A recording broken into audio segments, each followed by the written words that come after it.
Welcome my dear student. Good morning all of you. Present here in St. Joseph High School class 10th. As you know that today's situation is very harmful. हम सभी जो है एक ऐसे virus से जूझ रहे हैं जहाँ से निकल पाना बहुत ही कठिन है। इसलिए आप सबसे निवेदन है कि घरों में रहें, सुरक्षित रहें, लेकिन ऐसे समय में भी हमारी शिक्षा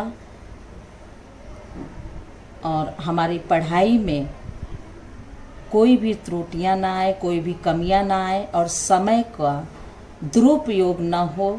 इसलिए हमें इस बात का ध्यान में रखते हुए अपने आप को की सुरक्षा करते हुए हम सभी को पढ़ाई पर भी ध्यान देना है।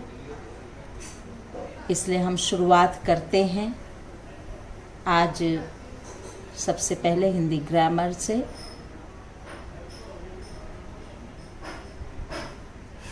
एज यू नो दैट कि हिंदी ग्रामर में हमने पिछली कक्षाओं में कक्षा 5वीं से जो बेसिक है संज्ञा, सर्वनाम, क्रिया, विशेषण, ये सब हम पढ़ चुके हैं, लेकिन एक बार फिर से हमें दोहरा लेना, हमें जान लेना यह आवश्यक है कि हमारा जो बेसिक नॉलेज है, हमारे जो बेसिक ज्ञान है वह हमारे पास है कि नहीं है, क्योंकि 10th स्टैंडर्ड के ग्रामर सिलेबस में इन सभी की जानकारी का होना अत्यंत आवश्यक है। जैसा कि आप जानते हैं कि हर भाषा की शुरुआत जो है उसके अल्फ़ाबेट से होती है। अल्फ़ाबेट में भी हमने देखा कि 5वीं कक्षा से हम देखते आए हैं कि वॉवेल्स और कंसोनेंट किस प्रकार से मात्राओं की सहायता से इस्तेमाल किए जाते हैं। जैसा कि आप देख रहे हैं यहाँ पर वर्ण में स्वर व्यंजन, वर्णों के मेल से शब्द बनता है। जब हम वर्णों को ज्वाइन करते हैं मात्राओं सहित तब शब्द बनता है, और शब्दों के मेल से कई शब्द को इकट्ठा किया जाता है तब वह वाक्य बनता है। और उन वाक्यों को, कई वाक्यों को जब एक साथ लिखते हैं तब उसे परिच्छेद कहा जाता है, अर्थात पैराग्राफ कहा जाता है। इसमें हम सबसे पहले जाएंगे शब्द के ऊपर कि शब्दों के प्रकार कितने होते हैं। Which are the kinds of words are there? विकारी शब्द, अविकारी शब्द या आधुनिक नाम हम ले सकते हैं, उसका अव्यय के रूप में जाना जाता है। विकारी शब्द का अर्थ होता है परिवर्तनशील, विच मीन्स चेंजेबल और डेक्लिनेबल। जहाँ पर हम किसी भी शब्दों में उसके लिंग के अनुसार, उसके वचन के अनुसार और कारक के अनुसार बदलाव ला सकें, उसे हम विकारी शब्द कहते हैं। इसी के अपोजिट में हम जाएंगे अविकारी शब्द, मतलब जो कि परिवर्तनशील नहीं है, अर्थात अपरिवर्तनशील है, जिसे हम कहते हैं इनडेक्लिनेबल वर्ड्स, जो कि लिंग, वचन और कारक के अनुसार उसमें किसी भी प्रकार का कोई परिवर्तन या बदलाव न हो सके, उसे हम कहते हैं अविकारी शब्द या अव्यय शब्द। जैसे हम देख रहे हैं यहाँ पर कि लड़का चुपचाप पढ़ता है। लड़का चुपचाप पढ़ता है। दूसरे वाक्य पर देखिए, लड़के शांति पूर्वक पढ़ते हैं। लड़का का हमने लड़के लिखा, और लड़के क्योंकि यह लड़का शब्द का बहुवचन है इसलिए लड़के आया। चुपचाप की जगह पर हमने शांति पूर्वक लिखा। और पढ़ता है, क्योंकि यह एक वचन एक लड़के के बारे में बात की जा रही थी, इसलिए यह पढ़ता है का प्रयोग हुआ।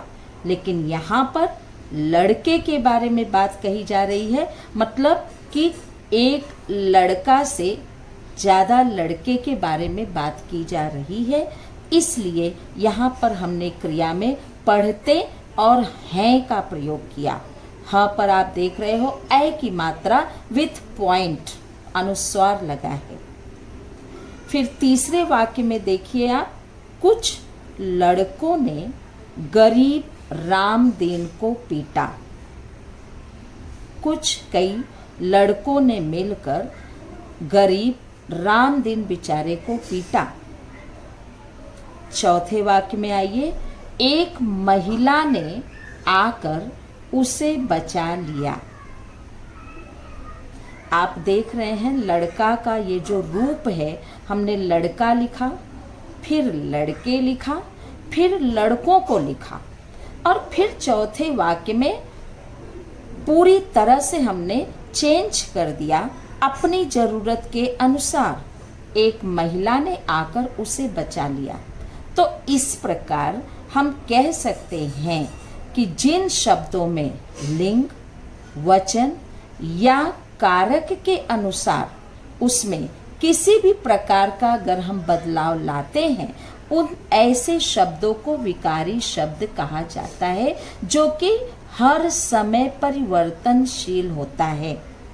Which and whenever we want, according to our wants and needs, we can change this, and this is what we call declinable अर्थात विकारी शब्द।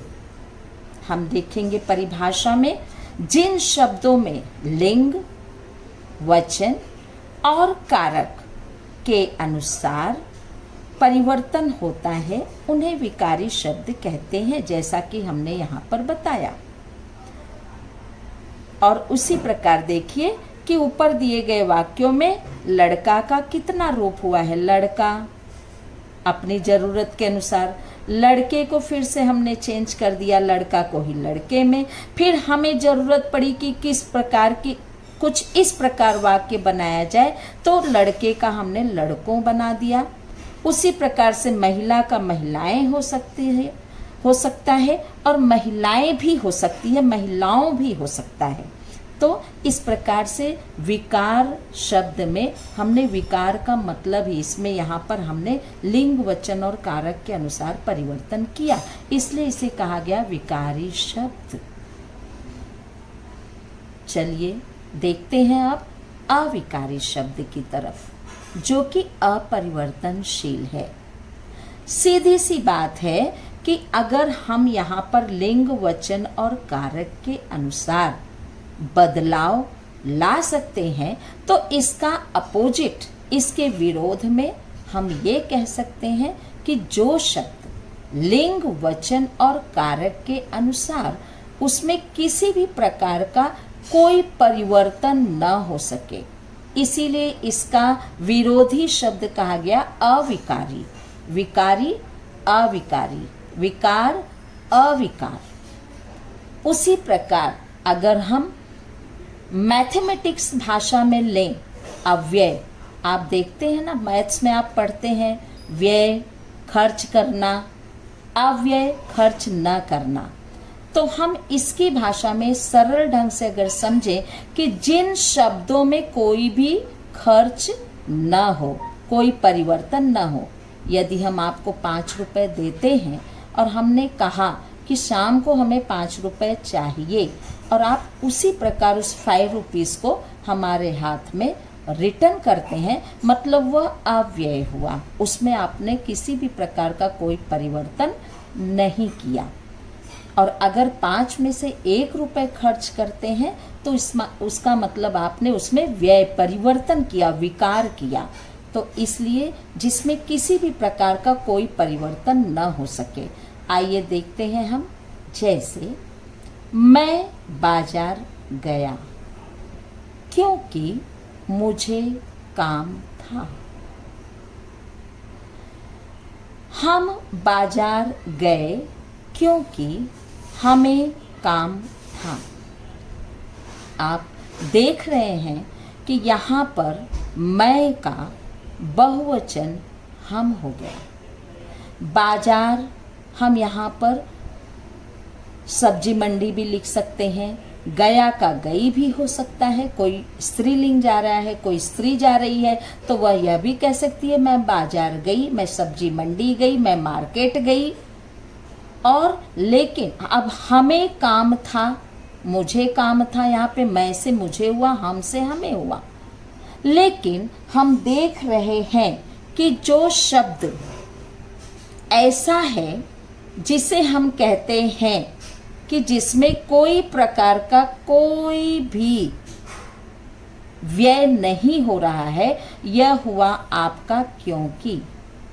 हम यहाँ पर अपनी ज़रूरत के अनुसार हम चेंज कर सकते हैं।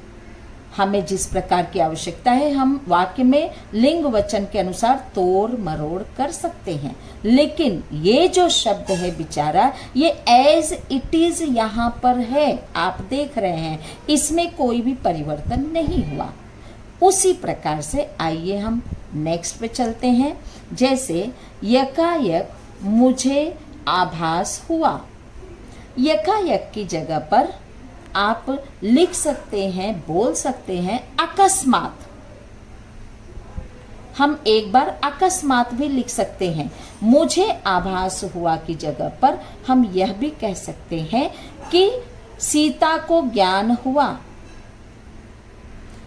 यकायक उससे एहसास हुआ। लेकिन शब्द जो यकायक है, इसमें हम किसी प्रकार का कोई चेंजेस नहीं कर सकते हैं अगर हमें यकायक ही लिखना है। अगर पिताजी अचानक आ गए तो अचानक वर्ड जो है, हम इसमें किसी प्रकार का कोई परिवर्तन नहीं कर सकते हैं। अगर इनकी जगह पर माताजी आ जाती हैं तो हम कहेंगे अचानक माताजी आ गई, अचानक मेहमान लोग आ गए, अचानक दादाजी गिर गए, अचानक उन्हें चक्कर आ गया। लेकिन अचानक में हम किसी प्रकार का कोई परिवर्तन नहीं कर सकते हैं।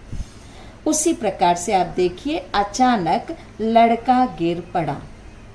अब आप देख रहे हैं कि क्योंकि अचानक यकायक, इसमें किसी भी प्रकार का कोई बदलाव नहीं है। ऐसे अन्य अनेक शब्द हम सब आगे पढ़ेंगे जहां पर हमें रियलाइज होगा और हम समझ जाएंगे कि ऐसे अन्य और कितने शब्द हैं जिनमें किसी प्रकार का कोई विकार नहीं आ सकता। अर्थात हम कह सकते हैं कि जिन शब्दों में लिंग वचन और कारक के अनुसार किसी भी प्रकार का कोई परिवर्तन न हो, उन्हें हम अविकारी शब्द कहते हैं। ऊपर दिए गए वाक्यों में जैसा कि आपने देखा, यह बहुत साधारण सा एग्जाम्पल हमने दिया है आपको, लेकिन इसमें बहुत ही गहराई से समझने की आवश्यकता है, क्योंकि ऐसे बहुत सारे शब्द आपको आगे मिलेंगे जहां पर जो शब्द हम किसी भी प्रकार से बदल नहीं कर सकते, उसमें किसी भी प्रकार का कोई बदलाव नहीं ला सकते हैं, या वो सारे शब्द अपरिवर्तनशील हैं।